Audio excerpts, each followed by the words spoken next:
Fatty liver సమస్యను దూరం చేసే 5 అలవాట్లు. ఈ రోజుల్లో ప్రతి 5 మందిలో 3 ఎదుర్కొంటున్న ప్రధాన సమస్య ఫ్యాటీ లివర్. మనం తినే జంక్ ఫుడ్, వ్యాయామం లేకపోవడం వల్ల కాలేయంలో అనవసరమైన కొవ్వు పేరుకుపోతోంది. చాలామంది దీనిని లైట్ తీసుకుంటారు, కానీ సరైన సమయంలో జాగ్రత్త పడకపోతే ఇది లివర్ సిరోసిస్ వంటి ప్రమాదకర వ్యాధులకు దారితీస్తుంది. అయితే ఇక్కడ మంచి వార్త ఏంటంటే కొన్ని చిన్న చిన్న అలవాట్లతో ఈ ఫ్యాటీ లివర్ను మనం రివర్స్ చేయొచ్చు. అంటే మళ్ళీ నార్మల్ స్థితికి రావచ్చు అన్నమాట.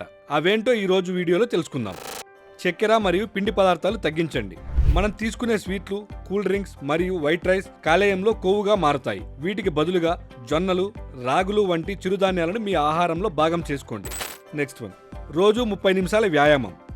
జిమ్కి వెళ్ళక్కర్లేదు, కనీసం 30 నిమిషాల వేగవంతమైన నడక మీ కాలేయంలో పేరుకుపోయిన కొవ్వును తగ్గించడానికి అద్భుతంగా పనిచేస్తుంది. నెక్స్ట్ వన్, సరైన ఆహార ఎంపిక. పీచు పదార్థం ఎక్కువగా ఉండే కూరగాయలు, ఆకుకూరలు ఎక్కువగా తినండి. ముఖ్యంగా వెల్లుల్లి, గ్రీన్ టీ మరియు ఉసిరి లివర్ క్లీన్ అవ్వడానికి సహాయపడతాయి.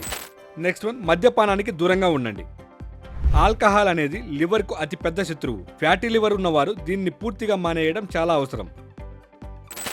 నెక్స్ట్ వన్, బరువు తగ్గడం. మీ శరీర బరువులో కేవలం 5 నుండి 10% తగ్గినా కాలేయంలోని కొవ్వు గణనీయంగా తగ్గుతుందని పరిశోధనలు చెబుతున్నాయి.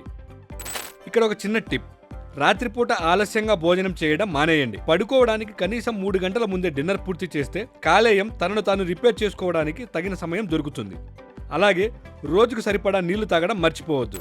చూశారుగా, ఫ్యాటీ లివర్ అనేది భయపడాల్సిన సమస్య కాదు, కానీ నిర్లక్ష్యం చేయకూడని హెచ్చరిక.